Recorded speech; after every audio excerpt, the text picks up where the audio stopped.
Good morning and welcome back to Speed YouTube.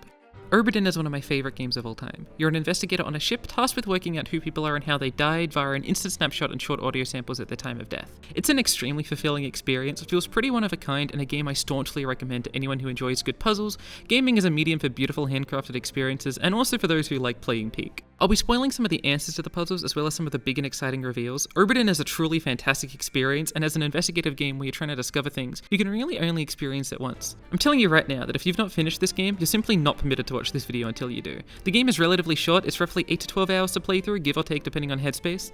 That being said, I'm going to be talking about a couple things regarding Obra Dinn, primarily pacing, puzzle design, accessibility, user experience, and some hang-ups about certain chapters. Thought number 1, overall pacing and puzzle design. Obra Dinn is paced incredibly well. There are two main elements I want to talk about with pacing, gameplay pacing and humour pacing. Chapter 10, the end, as an introduction is pretty neat. You have pretty much the same cast for all of it, and it does a really great job of displaying what Obra Dinn is all about, both in terms of its fantasy as well as its gameplay.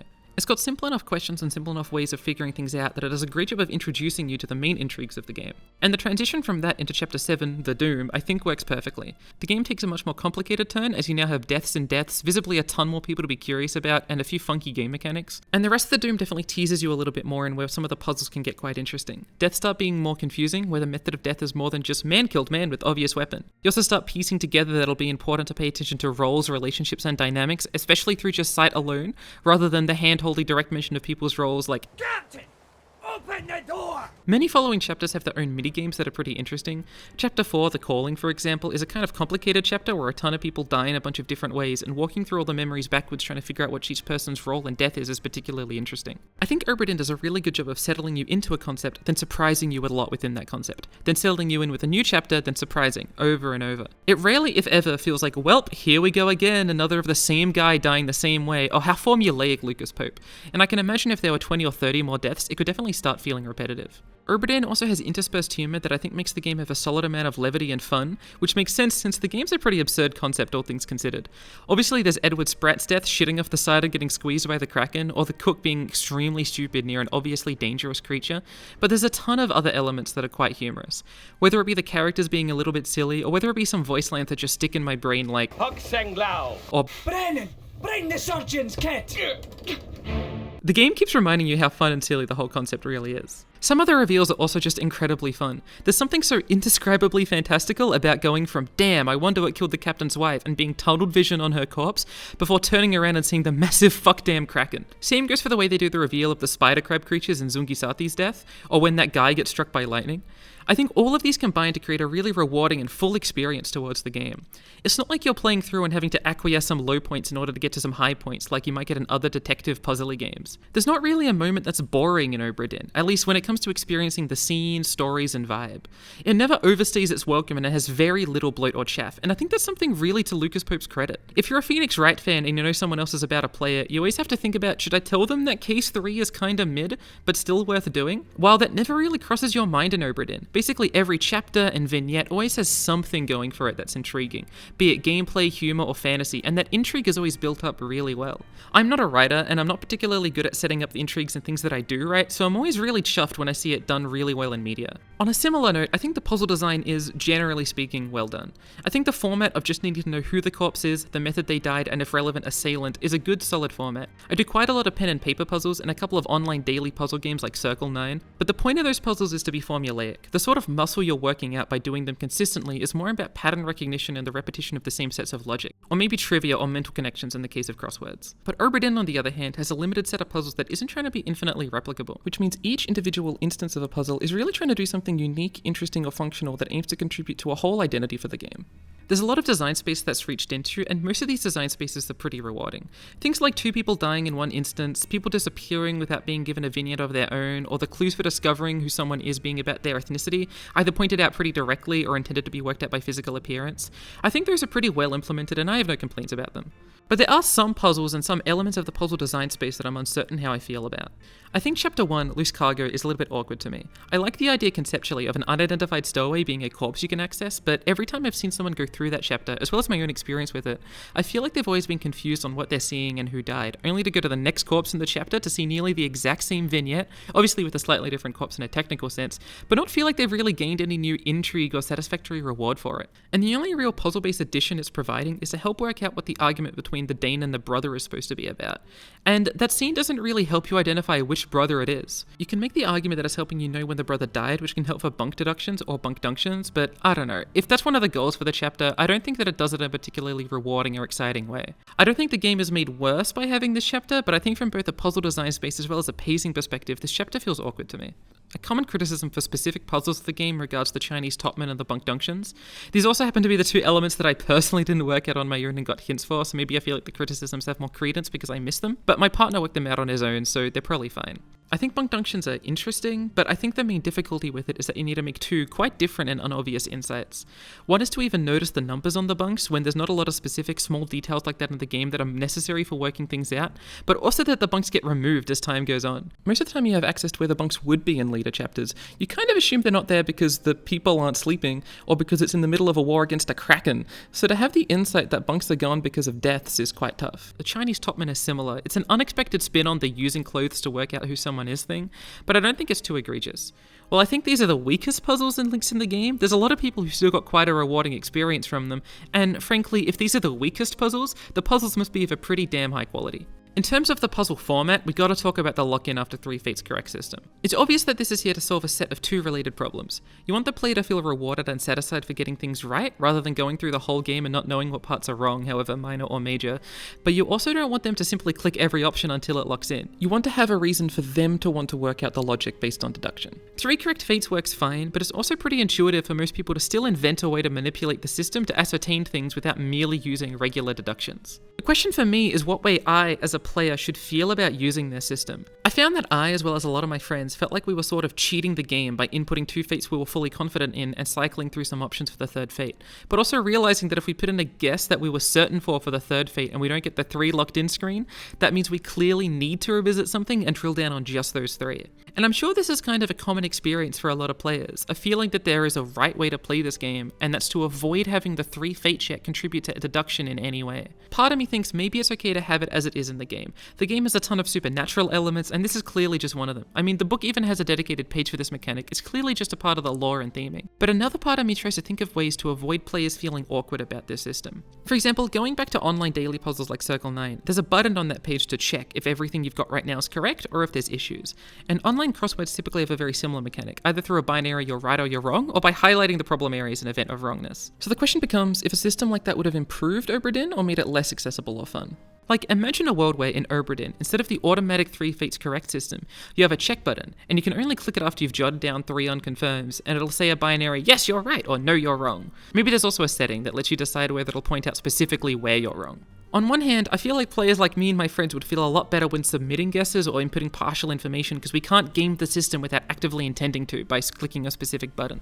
However, on the other hand, I feel like so many players would get frustrated and upset with the lack of certainty, while also feeling like they can't allow themselves to use the check button with logic like, I can't use the check button, my gamer ego tells me I need to be able to work it all out. Like, forcing everyone to get things checked off in blocks of 3 makes them compartmentalize solves without feeling overwhelmed and ungrounded. While I was playing, I definitely felt like the 3 correct fate system was imperfect and could be improved. But as I've reflected on it more and more, I think if you gave gamers the ability to turn that off, they'd enjoy the game less, even if they think they're enjoying it more. Like, I definitely 100% fall victim to that. And when considering a choose to verify button, I think one ought not to ignore the pretty universal feeling you get when 3 is right. When 3 is right and you didn't game the system and you actually worked it out all based on deduction, that feeling is frankly fucking phenomenal, unparalleled by a lot of other games' great moments. And even aside from that, the fact that all of us can relate to being surprised by that 3 fate screen, the sort of universality it has in the game among different players, now it can even be used as a neat way to segment off gameplay sessions or thought trees, is all quite nice. So, to summarize, I think the pacing of Obra Dinn is done incredibly well. While parts of me wishes there was more Obra Dinn, I think part of that is because all the parts of Obra Dinn were great. Every main game chapter, sans maybe chapter 1, feels amazing and unique. Every death feels somewhat new and interesting, and every vignette feels great, again, except maybe chapter 1. The puzzle system is organized in one of the better ways it could be done, even if there's a bit of strange metagaming logic. The game is fun and lighthearted, while also feeling super innovative and giving you a unique and thrilling gameplay fantasy. It's really quite a gem, even if some things here and there feel a bit strange to me. Thought number 2, accessibility and first-person gaming. So, purely by concept, Obra Dinn's a pretty alluring game. A game where you're an insurance agent with a special pocket watch that lets you see the moment of death investigating a ship that was lost and curiously returned, and there's deep-sea horrors. A puzzle game where you need to use inductive and deductive reasoning in order to piece together a whole story is something that grabbed me, and rightfully ought to grab a fair few people. One such person that I thought would really get a kick out of this game was my mum. She's played video games with me that I thought she'd like before, namely Phoenix Wright, Ghost Trick, and Papers, Please, as well as a myriad of pretty simple point-and-click adventure games on her old iPad. Special shout out to Mushroom Age, by the way, and quick tangent, apparently Mushroom Age released on Steam at some point, and I found this comment pretty funny. Anyway, a game with Obra Dinn's theming and gameplay seemed exactly like what she'd be interested in. And then one day, out of the blue, she was like, hey, remember Papers, Please? That was a great game. And so she was pretty hooked on the idea of playing the other game that Lucas Pope had made. I had some expectations going into this. My mother's getting a little bit on in age, so I expected that she might not intuit things that I, with my youth and game sense, was able to intuit. However, there was a myriad of things I did not expect to be so difficult. The most pertinent is something that may have been obvious to others but didn't even clock into my brain. Return of the Obra Dinn is a game where you move with WASD or arrow keys and move your mouse to look at and interact with things. If you're an elite gamer like me, this action is easy as pie, but the idea of using two different sets of controls for two distinct but often interconnected purposes was pretty difficult. Often she would only use one or the other at a given time, using arrow keys for all of her camo repositioning until it wouldn't work for a given instance, and only then would she start using the mouse until that wouldn't work for a given instance. It hadn't really occurred to me that every other game we'd play together really just involved clicking or tapping on things, and this game is not only first-person camera-wise, but you also have to move. This may seem like a tenuous connection, but it got me thinking about accessibility in a broader sense. My mum would have loved this game, and she still thought it was interesting, but the way to interface with the game was difficult, and I started thinking about whether Obra Dinn should have or ought to have been designed in a different way. So is this a problem with Obra Dinn's design? I don't think so. If we want to talk about accessibility at large, I think my current belief is that it's a good idea to include accessibility options when it maintains the vision for the game, but if it detracts from that, I think it's okay to have a game that's slightly harder to access for people. I think some games obviously make it work and kind of ought to make it work. Legends of Runeterra, for example, has a colorblind mode, and there's a couple options for how to select, play, and relocate cards. For CCGs, I think there's very little reason to not have accessibility. The vision for the game is really about specific instances of card battles, interactions, and deck building, and not something like the unique experience of dragging a card onto the field with a mouse. However, a game that one could argue doesn't need to have more accessibility might be something like The Witness, where a major point of the game is immersiveness, and as part of the vision for the game, there's supposed to be no menus. The vision also includes specific puzzle sets that involve color and sound that, if you're colorblind or tone deaf, are either immensely frustrating with no emotional reward or downright impossible. I think it's okay, however, to include these puzzles, even if a subset of the possible audience is disdainful towards it. The creator for The Witness did make it so those puzzles weren't necessary for game completion, but if you were interested in that part of the game, it unfortunately isn't accessible for you if you have outstanding difficulties. I know The Witness and the main designer is a little bit polarizing for this approach, but I personally defend it. If you're a creator and you've got a vision for your piece of work, and making it accessible detracts from some of the core pillars of that vision, you have to make a choice. Separate from your vision or stick to it. I think either choice is justifiable, but it's a trade-off you have to make in design. There is also a nuanced third choice of augmenting your vision based on feedback and reconsiderations, but even with that, sometimes it's still worth just sticking to your vision. I think if it's a choice between a specific type of vision and accessibility, making either choice, in my opinion, is okay. To broaden the scope even more, I have similar thoughts for basically all forms of art and media. I think there ought to be art that is accessible for different varieties of folks without needing outstanding skills or abilities to understand, gain value from, or enjoy, but I don't think every piece of art or media should conform to that. There should be niche arts and difficult to consume media, either because their contents require a background in something, such as art history expertise, musical expertise, WASD and mouse expertise, political expertise, etc., or because they're so disorienting and difficult that itself plays a part towards the meaning and point of the art that shouldn't be watered down, like a lot of confronting media, or media trying to make a statement about the human psyche in some way, or require specific relationships with the way the media is consumed, and so forth. Video games are a form of art and media and thus will follow similar rules. Some video games will and ought to be broad and accessible by all, and some need to be niche in order to be the video game that they are. As long as both exist in some capacity, I think that's an ideal scenario. So, to get back to Obra Dinn, to remedy my mum's issue would be tough without a major rewriting. You'd basically have to have an option to play the game not in first person, which would be difficult to say the least. I think it's very okay for there to be no remedy to this issue within the confines of the game, and that my mum is forced to play quite slowly, often missing details and the ability to experience scenes as a whole, as both the vision as well as the time investment to make a mood that would remove any struggle is not something I think Lucas Pope ought to do. This is slightly tangential, but I want to reiterate how funny I found it that I never really thought of this sort of thing as a type of barrier or difficulty. A similar story happened when I released some thoughts on Deep Rock Galactic, which is another first-person game. A bunch of my LOR friends saw that video, and a couple of them commented how difficult it was to watch the background footage since the camera moves so much and there's too much visual noise, and many other related woes towards a first-person video game experience. I don't blame them, they spend all their time playing card games and chess and other nonsense like that, but it's not something I thought about at all. I spent my youth playing Minecraft and TF2, and I've continued exercising that familiarity with first-person games with DRG, Deadlock, Risk of Rain 2, Outer Wilds, and so forth. Obviously, games like Outer Wilds and Obra Dinn are pretty different, as you don't need to worry about reaction time or anything like that, so I doubt those LOR friends would have the same issue, but it is another instance of never once considering what could be a major sticking point for others. Obra Dinn isn't really an inaccessible game in the way other games might be, but this was just a very strong and stark feeling that I hadn't expected. There's a couple of other complaints or strangenesses she had about the game, but I think those are better put in a larger discussion about thought number 3, debatably obstructive presentation. Obra Dinn's presentation is pretty fucking cool to say the least. There's so many different aspects of the presentation to talk about. Firstly, the graphics. The dotty, 1-bit style to show distance and shading, the color schemes, and everything else. I never once even thought to complain about or criticize it when playing the game, but I noticed when looking at reviews after playing that there was a pretty sizable portion of players who found the graphics difficult or obstructive to gameplay. I can kind of see some of the arguments, some of the hints for specific characters might have been a tad more obvious if it wasn't on a singular scale. Say, it might have been easy to realize which guy has the pipe next to his bed, or perhaps hair or clothes color would have stood out more for better character identification, but I don't really think it's an issue. It definitely never bothered me, far from it, I actually found it quite unique and beautiful. Secondly, the audio. Lucas Pope can make some fucking lovely music. The soundtrack bangs, and whenever you enter a memory and hear the music in that first minute of exploring the memory, it does wonders for setting up the feeling of the game. The audio design outside of the music is also a marvel. The very passive creaking of the ship when you're in the real world, the specific sound effects of certain deaths, the voice acting, and the spatial wherewithal for death snippets were all quite good. If you've never made a project where you had to make your own audio and then design and jig it up, it's a massive hassle, and to get it to sound so good, especially for an indie developer on a game where players constantly need to be re-listening to the audio to fully understand what's going on, is really commendable. So that's the standard stuff, graphics and audio. But there's also some presentational quirks that Obra Dinn has that are quite odd. This is the average experiential loop when playing through Obra Dinn for the first time. Step 1, access a corpse. Step 2, hear the audio and read the subtitles for the vignette. Step 3, get instantly greeted with a snapshot, soundtrack, and be able to move around a bit observing.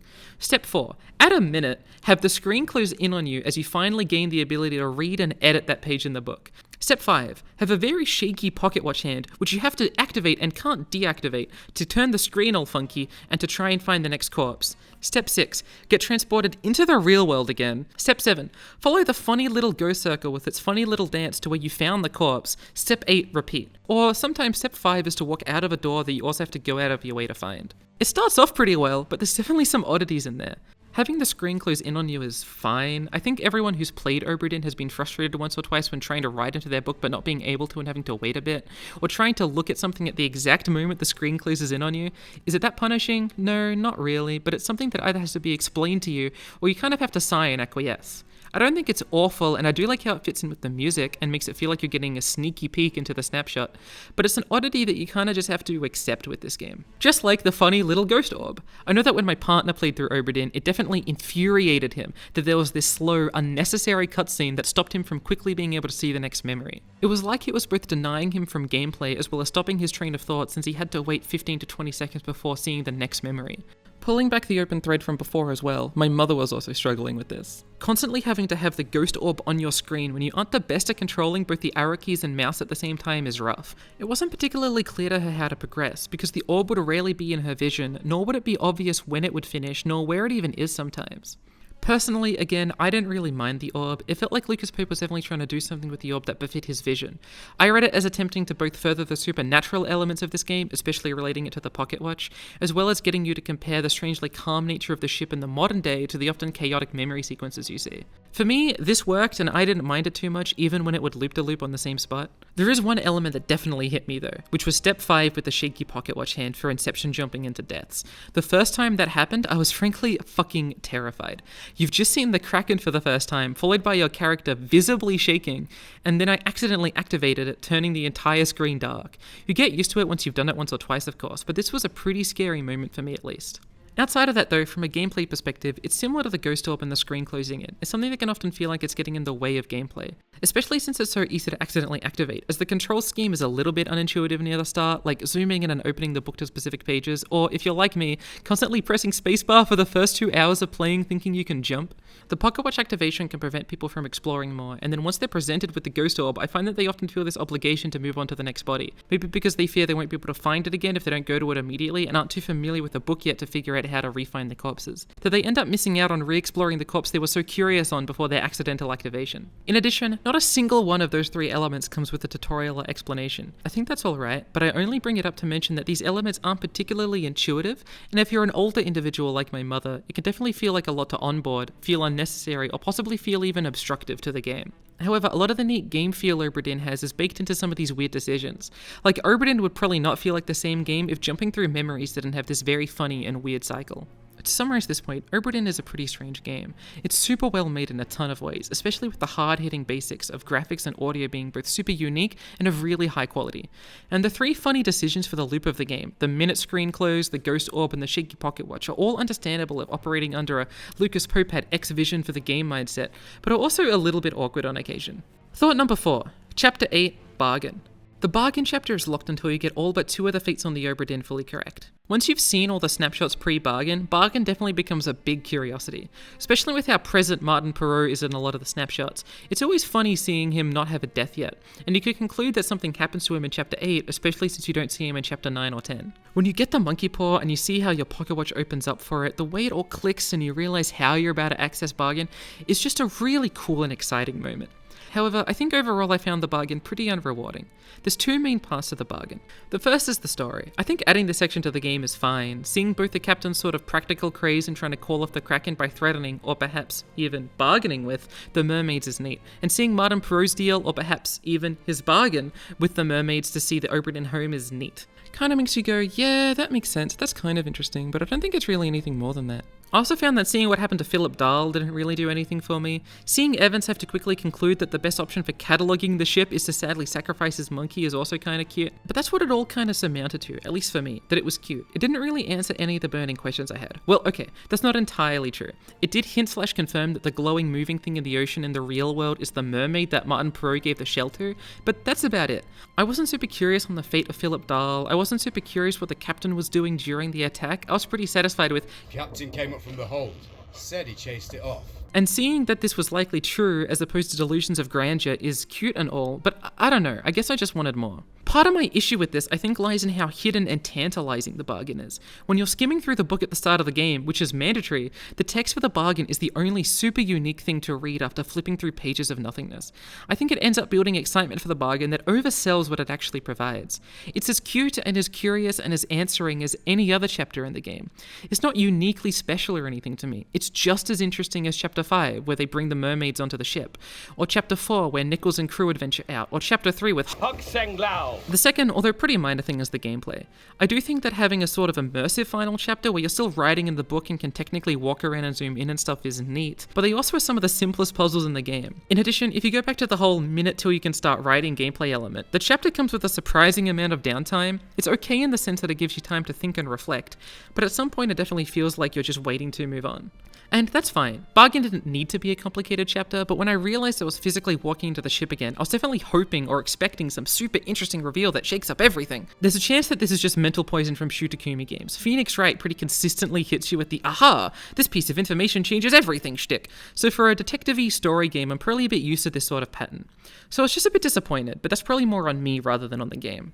And that's where I left off when I wrote the majority of the script back in January. However, since then, I've played another game that was deeply inspired by Obra Dinn in the name of The Root Trees Are Dead. If you like Obra Dinn, I really recommend checking out Root Trees. I think it hits a lot of the same feelings in terms of reward and investigation, although the information is in accessing and reading menus rather than 3D interactive spaces, so it definitely hits a different fantasy and theme. Anyway, without spoiling anything, Root Trees also has a post-main game section akin to that of Bargain, and again, avoiding spoilers best I can makes it feel super unique. You need to understand and put together something and prove it without any level of handholding. I think the Root Trees Are Dead makes the bonus chapter part of the game feel like a tough bonus challenge that also changes how you view the game. In both gameplay and story, it recontextualizes a few things, and that feels amazing. But again, Bargain isn't terrible, and Obra Dinn never does anything that bad. However, like Chapter 1, I'm left feeling like it's one of the weaker parts of the game, when the final chapter should, at least in my opinion, feel like one of the stronger parts, leaving you off with a bang. But I digress. Conclusion. As I said, Obra Dinn is an amazing game. I hope the final feeling you get from watching this isn't, wow, Spids of Spids YouTube really hates this game, all she does is yap and complain about specific minor parts of the game. Because that's certainly not true. Some of the parts I complained about were kind of major. The point of the Some Thoughts on videos isn't just to say things like, wow, the moment you realize there's a Kraken is so fucking cool, or dude, the Americans with their funny accents are so funny, despite those being true statements, but more to use my experience with games I play as a jumping off point to talk about game design, strategy, feelings, and other topics like that. Playing through Obra Dinn was truly one of my favorite gaming experiences of all time, but there are just so many quirks and interesting aspects of it that I really just wanted to highlight those. So let me know if you've got any thoughts about Obra Dinn, comments are always appreciated and all that jazz. Also, if you haven't seen it yet, I strongly recommend watching the Limited Fun video on Obra Dinn. Limited Fun is a goated channel, and his Obra Dinn video is similar to this video, but more about lore than design. And go play The Root Trees Are Dead. It's a great game. Anyways, that's all. See you later, alligators.